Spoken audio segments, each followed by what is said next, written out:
কেমন আছেন? আশা করি সবাই ভালো আছেন। আলহামদুলিল্লাহ আমিও ভালো আছি। আজকেও বাজারে গেছিলাম। এগুলা অনেকে কি কয়, সিসিঙ্গা কয়, আমরা ব্রাহ্মণবাড়িয়ার মানুষ কইটা কই। আজকে অনেকগুলা কইটা নিয়ে আসছি। আজকে সবজি আনছি বেশি, অনেকগুলা কইটা আনা হয়েছে, এই যে কয়টাগুলা। আর নিয়ে আসছি পটল। তো সবাই কেমন আছেন অবশ্যই কমেন্ট করে জানাবেন। এই যে পটল, ইদানিং আমার ফেভারিট, দেশে থাকতে পাইতাম না, আমাকে ওইদিকে পটল পাওয়া যায় না। আর ভেন্ডি নিয়ে আসছি 2 কেজি, আর সুন্দর ভেন্ডিগুলো 2 কেজি ভেন্ডি নিয়ে আসছি। আপনার যে গরম পড়ছে মাছ মাংস খেতে ভালো লাগে না, 2 কেজি ভেন্ডি নিয়ে আসছি।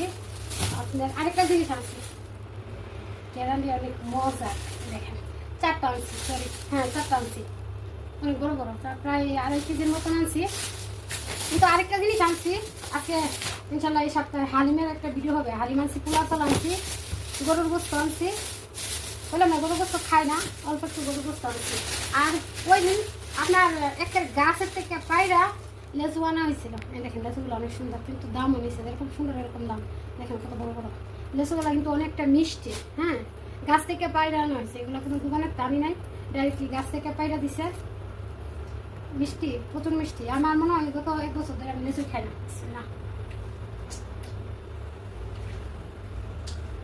তো সবাই ভালো থাকবেন, সুস্থ থাকবেন, আল্লাহ হাফেজ। তো বাজারতে এসে রান্না করলাম, ভেন্ডি ভাজি করলাম চিংড়ি মাছ দিয়ে, এই জায়গায় পটল ভাজি করলাম।